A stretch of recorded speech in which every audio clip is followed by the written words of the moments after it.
Elena Hales didn't know that returning a wallet would change her life forever. The stranger in booth 7 sat alone, dressed in dark, expensive clothes, his face unreadable as stone.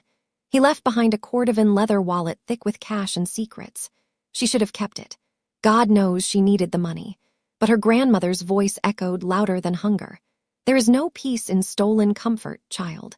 So she called the number on the business card tucked inside. The voice that answered was cold, commanding, dangerous. You will remain exactly where you are. Do not let the wallet out of your sight. 15 minutes later, a black SUV pulled up. A man stepped out, his eyes assessing her like a threat, like prey, like something he hadn't decided whether to eliminate or claim. He handed her an envelope thick with cash and a note that made her blood run cold. You have passed the preliminary vetting. Wait for contact.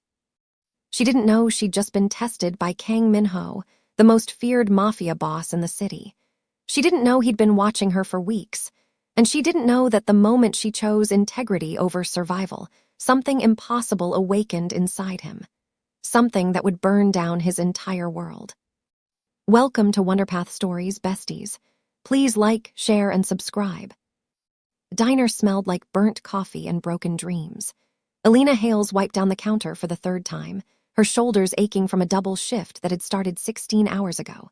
Her reflection in the chrome napkin holder showed dark circles under brown eyes, hair pulled into a messy bun, the kind of tired that lived in your bones. 23 years old and she felt 50. 2 jobs still barely covered rent. Her grandmother's medical bills piled up like accusations on her kitchen table. The nursing home called twice a week asking when the next payment would arrive. Soon, she always promised. Soon. Booth 7 had been occupied for 40 minutes. The man sitting there hadn't touched his coffee. He just sat, absolutely still, in a charcoal suit that probably cost more than her car. Dark hair swept back from sharp features. Hands folded on the table, perfectly manicured. He looked like violence wrapped in expensive fabric, like money and murder shared the same breath. Other customers gave him space without knowing why. Even Ricky, the cook who'd done time for assault, kept his distance. Elena approached with the coffee pot, her customer service smile automatic. Warm up. He didn't look at her. Just stared at the window, watching the street like he owned every inch of pavement. His profile could have been carved from marble, sharp jaw, high cheekbones, a small scar above his left eyebrow that somehow made him more beautiful instead of less. No, thank you. His voice was low, controlled, with the barest trace of an accent she couldn't place. Korean, maybe. She walked away, feeling the weight of his presence like gravity itself had shifted. At 11:58 he stood, left exact change on the table, and walked out into the rain without looking back. Elena cleared booth 7 5 minutes later. That's when she found it. The wallet sat on the vinyl seat, cordovan leather worn soft with age. She picked it up, feeling the weight. Too heavy, too full. Her hands shook as she opened it. Cash, hundreds, 50s, more money than she'd seen in months. Maybe a year. Her fingers traced the bills. Rent, utilities, grandmother's medication. All of it right here, forgotten by a man who probably wouldn't miss it. She looked toward the door. Rain streaked the glass. No one would know. She could take 50, just 50. He'd never notice. Her thumb slid between 200s, but grandmother's voice came back, clear as church bells. Stolen bread tastes like ash, Elena. You are not a thief. She closed the wallet. Found the business card tucked in the ID pocket. No name, just a phone number printed in crisp black ink on expensive cream cardstock. Her fingers trembled as she dialed. The phone rang once, twice. Click, silence. Then a voice, male, cold, precise. Speak. I found a wallet, booth 7. The man who was here. Another beat of silence. You have it now? Yes, I'm at Martin's Diner on 5th. Do not move. Do not let it out of your sight. We will be there in 15 minutes. The line went dead. Elena stood there, heart hammering, wondering what she'd just set in motion. 14 minutes later, a black SUV pulled up. Not the kind you saw in this neighborhood. The kind with tinted windows and silence. A man emerged. Not the one from booth 7. This one was broader, military bearing. Eyes that calculated threats and exits in a single sweep. He walked into the diner like he owned every molecule of air. Elena met him at the counter, the wallet clutched in both hands. He stopped 3 feet away. Didn't smile, didn't speak, just held out his hand. She gave him the wallet. Watched him check the contents with practiced efficiency. His thick fingers counted bills without removing them. Verified cards. Examined something she couldn't see. Finally, he looked at her. Really looked. like he was memorizing her face for a file somewhere. Mr. Kang appreciates your honesty. He reached into his jacket and Elena's heart stopped. But he pulled out an envelope, thick, heavy, placed it on the counter between them. I don't need payment. Her voice came out stronger than she felt. I was just doing the right thing. This is not negotiable. His tone left no room for argument, except the exchange. It closes the transaction. He gave a slight nod, formal, cold, then turned and walked out. The SUV was gone 30 seconds later. Elena opened the envelope with shaking hands. $5,000, all hundreds, sequential bills, and a note on the same cream cardstock. Miss Hales, an interesting choice. You have prioritized principle over profit in a world that seldom rewards it. Your integrity is noted. Do not spend these funds immediately. Do not mention this to anyone. You have passed the preliminary vetting. Wait for contact. Kang Min-ho. She sank onto the stool. The note slipped from her fingers, preliminary vetting. The words circled her brain like vultures. She hadn't just returned a wallet, she'd been tested, evaluated, cataloged. This man, this Kang Min-ho, he'd been watching her. How long? Weeks, months. The money felt dangerous in her hands, like a leash, like a promise, like the first move in a game she didn't know she was playing. That night, Elena couldn't sleep. She lay in her studio apartment, staring at the ceiling, listening to sirens wail through broken streets. The money sat in her nightstand, untouched. Every time she thought about spending it, Kang Min-ho's words echoed. Wait for contact. At 2 a.m, her phone buzzed. Unknown number. She stared at the screen for 3 rings before answering. Yes, tomorrow. 9, a car will collect you. Bring nothing. Tell no one. The line went dead. Elena didn't sleep. She showered at 7, put on her only professional outfit. Black slacks that were too big, a cream blouse with a button missing, heels she'd bought at Goodwill. She looked in the mirror and saw a woman pretending to be someone she wasn't. At 8:55, the same black SUV pulled up. The same silent driver held the door. She got in before she could talk herself out of it. They drove for 30 minutes, out of her neighborhood, through parts of the city she'd only seen in magazines, glass towers, manicured parks, people who'd never worked 2 jobs just to survive. The SUV pulled into an underground garage beneath a building that looked like it touched clouds. Private elevator, keycard access, ascending so fast her ears popped. The doors opened onto a penthouse that stole her breath, floor-to-ceiling windows. The entire city spread out below like a kingdom. Furniture that was art, silence that felt like money, and standing by the window, hands in his pockets, was the man from booth 7. Kang Min-ho. He turned, and for the first time she saw his face in full light. Beautiful wasn't the right word. Devastating. That was closer. Sharp features that looked carved by someone who understood cruelty and grace in equal measure. Dark eyes that saw everything, felt nothing, until they landed on her. Something shifted in his expression, barely visible, like tectonic plates moving beneath stone. Miss Hales, his voice was low, controlled, but there was heat underneath, banked fire. Waiting. Thank you for coming. Did I have a choice? The question came out sharper than she intended. The corner of his mouth moved, almost a smile. Not quite. You always have a choice. You could have kept the wallet, kept the money, disappeared. But you didn't. Why? Because stealing is wrong, even when you're desperate, especially then. He studied her for a long moment, then moved. Crossed the room with the kind of grace that came from knowing violence intimately. Stopped 3 feet away, close enough that she could smell him. Sandalwood, rain, something darker underneath. You're honest. He said it like an accusation, a flaw, something dangerous. In my world, honesty is rarity. It's also exploitable. I'm not in your world, not yet. The words hung between them. Promise and threat tangled together, but you will be, because I need someone I can trust. And you, Elena Hales, you chose integrity when survival should have been your only concern. That makes you either very stupid or very valuable. He reached out, slowly, gave her time to step back. She didn't.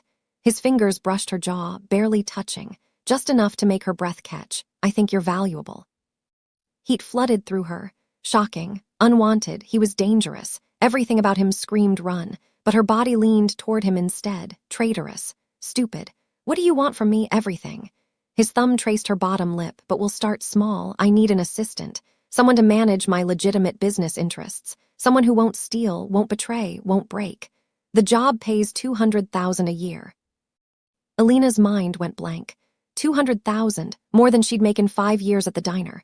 grandmother's bills, medical care, a real apartment, security, everything she'd ever wanted, handed to her by a man whose eyes promised things that had nothing to do with employment. What's the catch, smart girl? His hand dropped, stepped back, left her feeling cold where his touch had been. The catch is me. You'll work directly for me. With me, you'll see things, learn things. Become part of something you can't walk away from easily. And every person in my life becomes a target. Are you willing to risk that for security?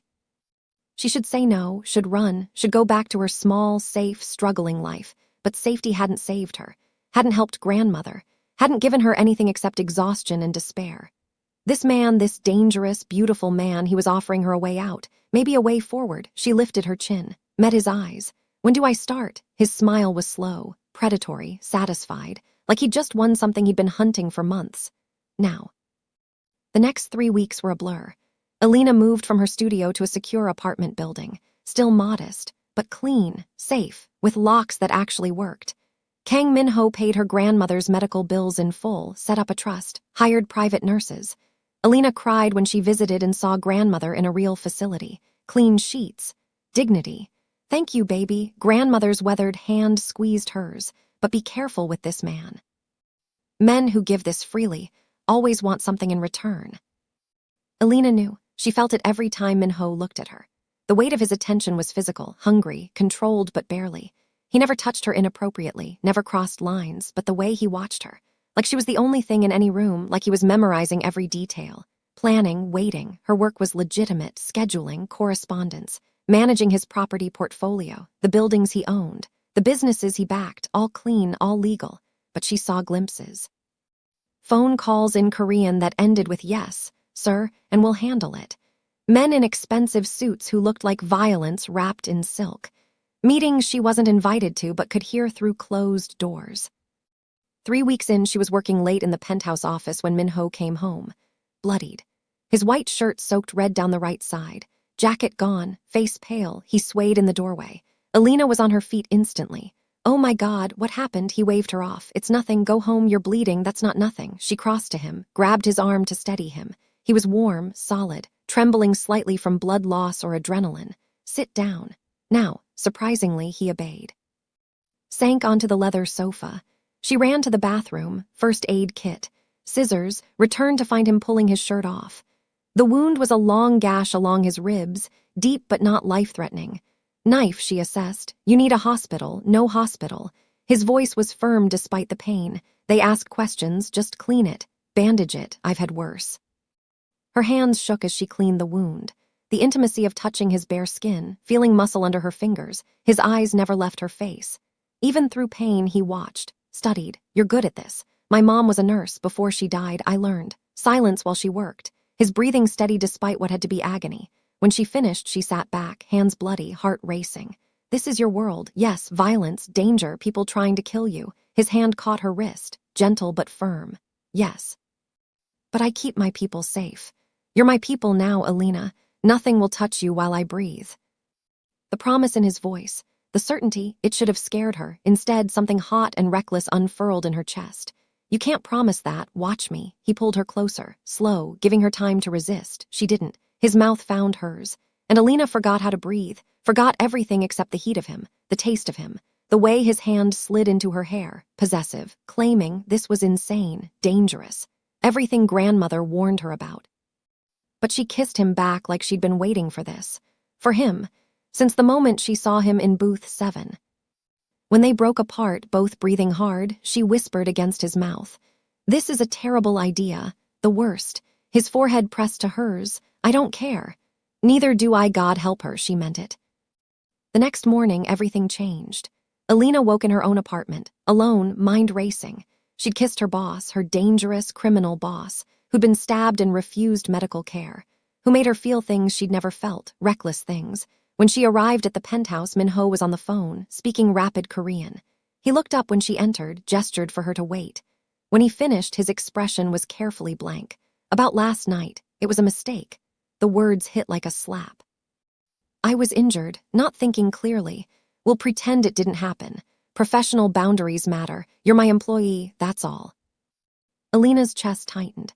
That's all. Right, she forced her voice steady. Of course, my apologies for overstepping. She turned to leave. Elena, she stopped, didn't look back. It's better this way. Safer for you. Then maybe you shouldn't have hired me. She left before he could see her face. Spent the rest of the day processing accounts, answering emails, pretending her heart wasn't broken over a kiss that meant nothing. To him. That evening, Min-ho left for a business meeting, told her to stay late. Finish the month-end reports. She worked until 9, was packing her laptop when the door opened, but it wasn't Min-ho. 3 men walked in, expensive suits. Cold eyes, one smiled. You're the new girl. Elena's blood went cold. Can I help you? We're here to see Mr. Kang. He's not here, pity. The man who spoke stepped closer because we have questions about his shipping operation, about where his loyalties lie. And we think you might have answers. I'm just an assistant. I don't know anything. The man's smile widened. Everyone knows something and everyone talks. Eventually, he nodded to the others. They moved. Fast. Practiced, hands grabbing her, dragging her toward the door. Elena screamed, fought, but they were trained. Professional, had her immobilized in seconds. Then the elevator dinged. Min-ho stepped out, saw her struggling, and every ounce of control shattered.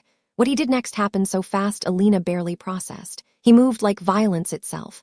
The first man went down with a broken nose, blood everywhere. The second caught an elbow to the throat, gasping, choking. The third pulled a gun, big mistake. Min-ho disarmed him in 2 moves, turned the weapon, pressed it under the man's jaw, one word. His voice was death. Speak. The man babbled, addresses, names, plans. When he finished, Min-ho knocked him unconscious with the gun butt, turned to Elena, breathing hard, eyes wild. Are you hurt? Did they? She shook her head, couldn't speak.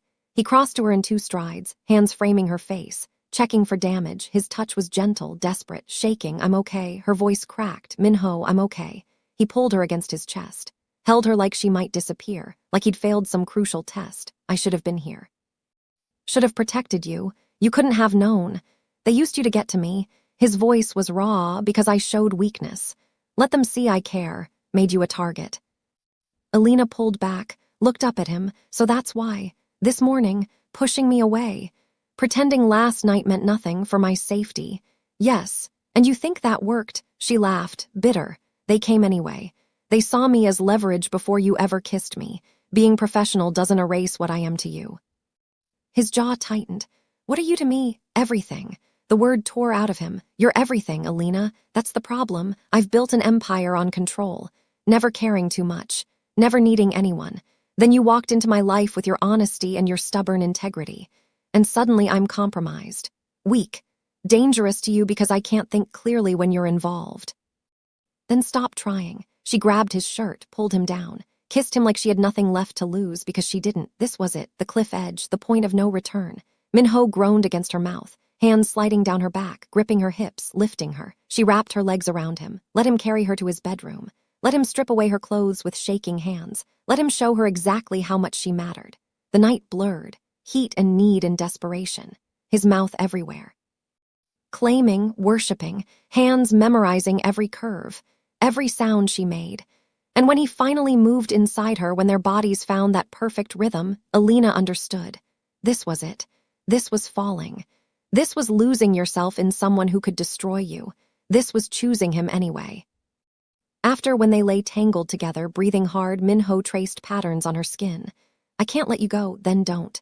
She turned in his arms, looked at him in the darkness. I'm not leaving. Not for safety, not for anything. Whatever this is, whatever comes next, I'm choosing you. His eyes were wet. You're choosing danger, poverty of morals, blood on my hands. I'm choosing you. That's all that matters. He kissed her, slow this time, reverent.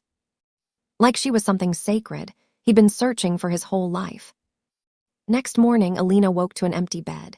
Panic flared until she found him on the terrace, dressed in black, phone in hand. When he saw her, his expression softened. Come here, she went. Let him pull her clothes. We need to talk. Those were never good words. Last night changes nothing professionally. You're still my employee, still paid, still protected. But personally, he tilted her face up.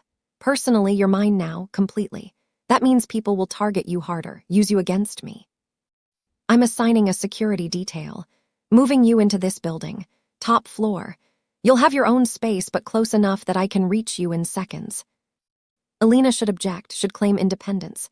But she'd seen what happened, knew the danger, okay. His eyes widened slightly. Just okay, I'm not stupid. I know what your world demands, and I'm choosing to be in it with you, so yes, security, moving, whatever keeps us both alive. He kissed her forehead, gentle, grateful. How did I find you? By leaving a wallet in a diner. She smiled. Best careless move you ever made. It wasn't careless. The admission came quiet. I've been watching you for 6 months. Needed to test your character. The wallet was deliberate. 6 months, the truth settled over her. You've been stalking me, protecting you. There's a difference. He didn't look ashamed. Your building was dangerous. Fire hazards, drug deals, I bought it. Renovated. Raised the rent to push out criminal elements before you moved. I paid your grandmother's initial medical bills anonymously. Made sure you weren't robbed walking home late. Kept you safe without you knowing. Because something about you. He struggled for words. You were light in my darkness. And I'm too selfish to let that go. Most women would run. Elena knew that, should be terrified, but she just felt seen. Chosen, kept. Maybe that made her broken. Maybe loving him was its own kind of madness. But she reached up, kissed him, and chose it anyway. 2 months passed. Elena settled into Min-ho's world, the rhythms of legitimate business and shadow operations. She learned to read his moods when he needed space, when he needed her. Learned which meetings meant violence would follow, which associates were loyal versus bought. She met his inner circle. Yi-sung, his second.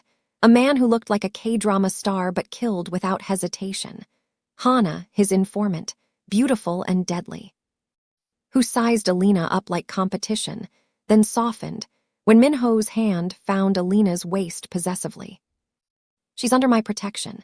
Min-ho's voice carried weight.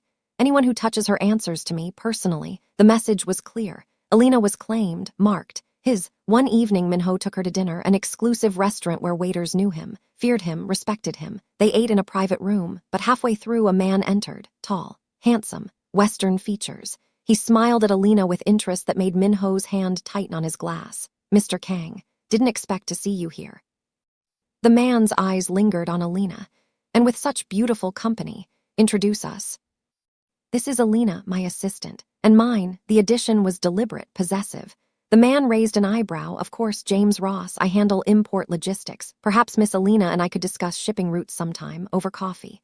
The tension could be cut with a blade. Min-ho stood, slowly, dangerously. Elena's heart raced, not because she was interested in James, but because she recognized the look in Min-ho's eyes, jealousy, rage barely controlled. I don't share. His voice was quiet, lethal.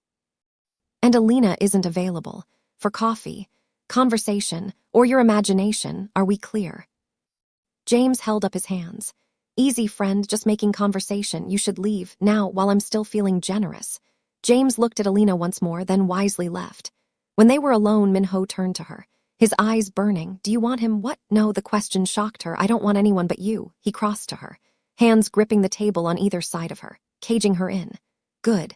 Because I'm not a generous man, Elena. I don't share, don't forgive. If another man looks at you like that, I'll break him. If he touches you, I'll kill him. That should terrify you. It does. Her breath came short, but not the way you think. His mouth crashed onto hers, possessive, claiming. He lifted her onto the table, dishes scattering, hand sliding up her thigh. Show me. His voice was rough. Show me your mine. She pulled him closer. Let him feel every inch of her response. They made it home. Barely. The need between them explosive.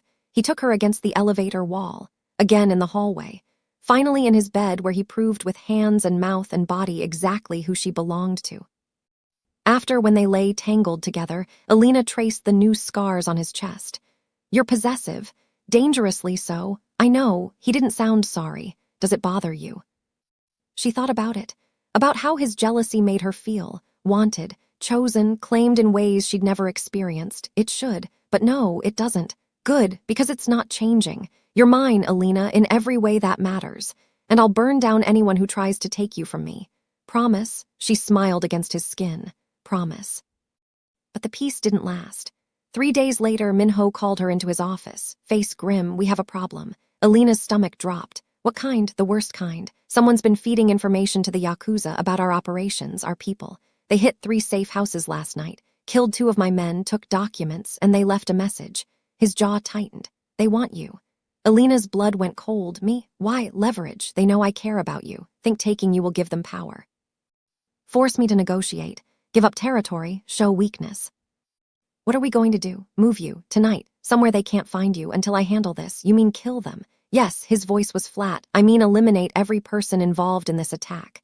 Send a message that touching my people, touching you, comes with a price written in blood. Elena should be horrified, should object, but she just nodded. She understood his world now. The rules, the cost, okay. When do we leave? He pulled her close, kissed her forehead. You're not scared, I'm terrified. But I trust you, and running feels safer than staying. They left that night. Min-ho, Elena, and 4 guards drove 3 hours to a compound in the mountains. Isolated, secure, beautiful in a deadly way. Stone walls, surveillance everywhere. Men patrolling, this is where you'll stay. Min-ho showed her the main house, luxurious but fortified until it's done. How long, however long it takes. He cupped her face. I need you safe, Elena. Can't think, can't operate. Can't be effective if I'm worried about you. So please, stay here, don't leave the compound. Don't contact anyone, just wait for me. She wanted to argue, to demand she stay with him, but she saw the desperation in his eyes, the fear, so she nodded, kissed him, and let him go, watched his car disappear down the mountain road. Then she turned to face her gilded cage. The days crawled. Elena paced the compound, read, tried to work, but her mind was always with Min-ho. Wondering if he was safe, if he was hurt, if he was coming back. The guards were polite but distant. She was their boss's woman, protected, isolated, alone. On the 5th night, something changed. The guards moved differently, faster, alert. Elena felt it. The tension, the preparation, something was coming. She found the head guard. What's happening? He hesitated, then decided she deserved truth. They found us. Not sure how, but Mr. Kang ordered full lockdown. We're to protect you at all costs. He's coming, should be here in 20 minutes. They're trying to hit him on the road. Slow him down while a team comes for you, but we won't let that happen. Elena's heart hammered. This was it. The thing Min-ho warned about. Her value as leverage, the cost of being his. She should hide, should let the guards handle it. But something fierce and protective rose in her chest. This was her life too, her choice. She wasn't going to cower. Where are the weapons? The guard blinked. Miss Elena, if they breach the walls, if they get past you, I'm not dying defenseless. Show me where the guns are. He studied her, then nodded, respect in his eyes. She might be civilian, but she had steel. Come with me. He showed her the armory, taught her to load, to aim, to shoot if necessary. Elena's hands shook, but she memorized every instruction. 20 minutes turned to 40. Then gunfire erupted, close, too close. The guards moved into position. Lights flooded the compound. Elena crouched behind a stone pillar, gun heavy in her hands, heart hammering so hard she could barely breathe. Shadows moved beyond the walls, figures in black, at least a dozen. They came like professionals, fast, coordinated. Breaching the gate, trading fire with the guards. Elena saw 2 guards go down, watched the line collapse, watched men in masks storm toward the main house, toward her. She raised the gun, hands steady despite the terror, aimed like she'd been taught.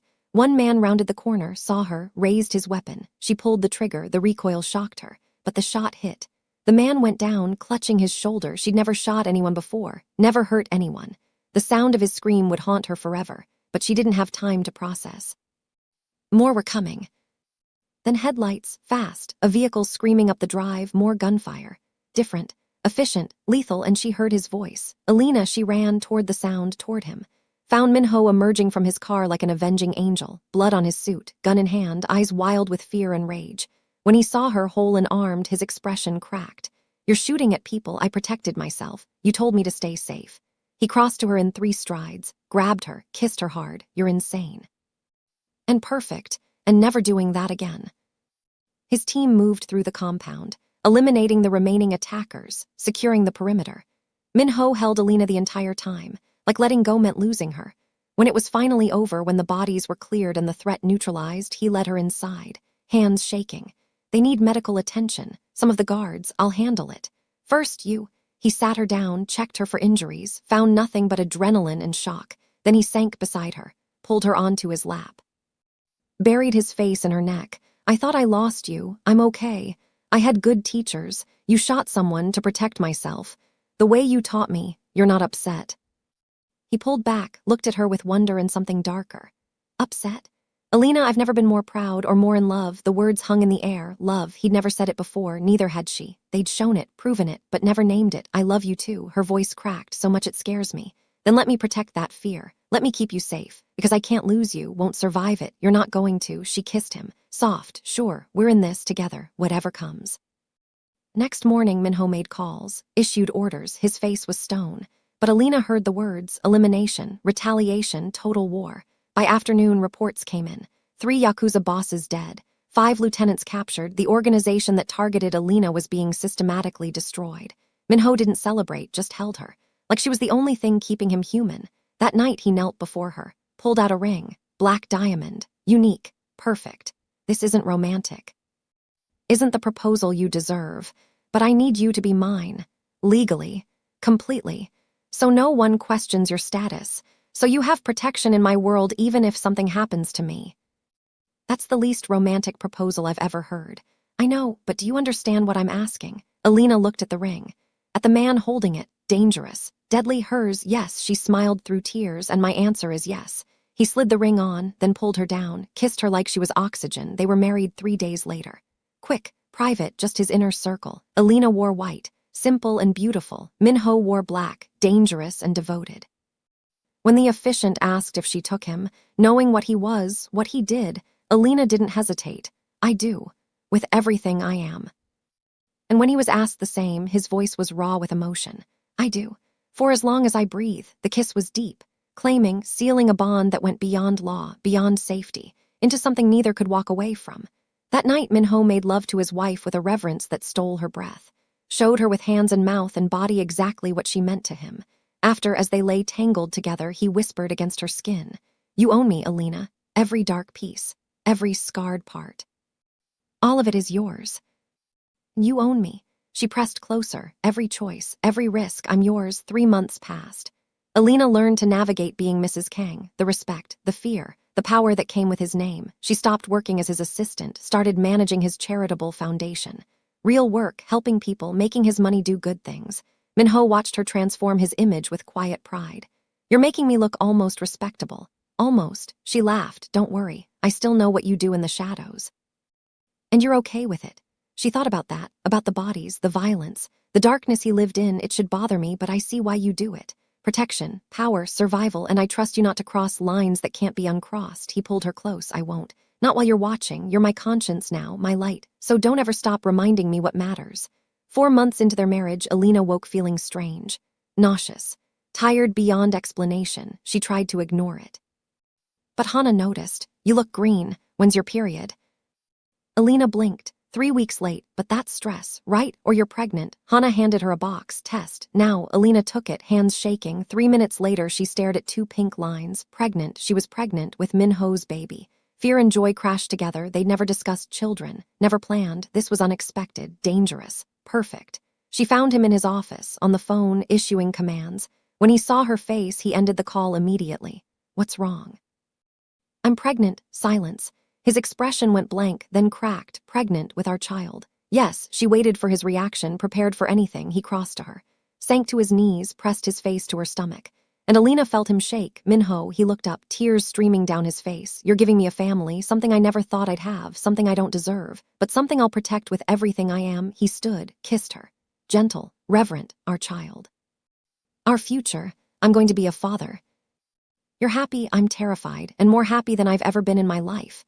The pregnancy was smooth. Min-ho became impossibly protective, wouldn't let her leave his sight, hired the best doctors, built a nursery that looked like a palace. Elena laughed at his intensity, but loved it. Loved how he talked to her belly, read stories in Korean, played music, already devoted to a child who wasn't born. 7 months in, complications arose. Preeclampsia. The doctor's face was grave. "We need to deliver early.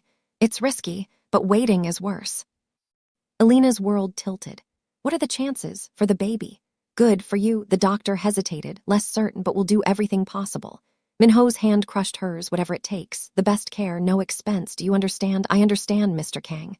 The surgery was emergency, fast, terrifying. Elena saw Min-ho's face before they put her under. Pale, terrified, like he was watching his entire world slip away. "I love you." Her last words. "No matter what happens, I love you." "Don't." His voice broke. "Don't say goodbye. You're coming back to me, both of you."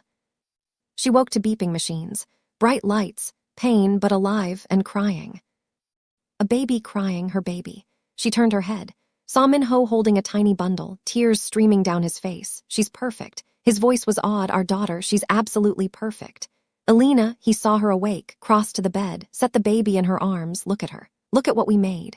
Elena looked down at the tiny face, dark hair, perfect features, Min-ho's nose, her eyes, and felt love so fierce it hurt. She's beautiful. What should we name her? He smiled. I thought Elise, after your grandmother. Elena sobbed, clutched her daughter, her husband, her family. Perfect. Elise is perfect. 6 months later, Elena stood in the nursery, watching Min-ho rock their daughter to sleep, singing softly in Korean, completely transformed by fatherhood. He'd stepped back from his darkest work. Let trusted lieutenants handle it, focused on being present, being there, being the father he never had. Elena walked to him, wrapped her arms around them both. I never thought I'd have this. His voice was quiet. A family, peace, something worth protecting beyond power or money. You gave me that, saved me without even trying. You saved yourself. I just loved you. That was the miracle, his love, her choice. Their family, built on darkness and light, on danger and devotion, on a wallet left in a diner and a woman who chose honesty over survival. And every day Min-ho looked at his wife, his daughter, his purpose, and knew he'd burn down the entire world to keep them safe. 1 year after Elise's birth, Min-ho planned something special, a vow renewal, in front of everyone, every associate, every contact, every person in his world. Elena wore cream, elegant, beautiful, walked toward him under lights and flowers, and when he took her hands, his voice carried through the room. A year ago, I married the only woman who's ever made me want to be better, who saw my darkness and didn't run, who gave me a daughter and a reason to hope. Today, I stand before you all and make this promise. Elena Kang is mine, my wife, my partner, my everything, and anyone who threatens her, his eyes scan the crowd, lethal, will answer to me. Elena squeezed his hands, and I stand here and promise. Min-ho Kang is mine, my husband, my love, my choice, and I will stand by him in darkness and light, in danger and peace. For as long as we both breathed, they kissed, and the room erupted in applause. Later at the reception, Elena danced with her husband, felt his arms solid and sure around her. You're stuck with me now, forever. His smile was real, soft, the smile only she got to see. There's nowhere else I'd rather be. They went home that night, put Elise to bed, then stood on the terrace, looking out at the city. Min-ho pulled Elena against his chest, kissed her temple. I love you more than power, more than control, more than anything I've ever wanted. I love you too. She turned in his arms, more than safety, more than peace, more than anything I ever dreamed. And as they stood there holding each other, they both knew this was it. This was the life worth fighting for, worth bleeding for, worth choosing again and again. Because love wasn't always safe, wasn't always clean. But when it was real, when it was this, it was worth every risk, every danger, every impossible choice. Elena had returned a wallet and found forever. Min-ho had tested a woman and found his salvation. Together they built something that should have been impossible, a family in the darkness with light enough to last.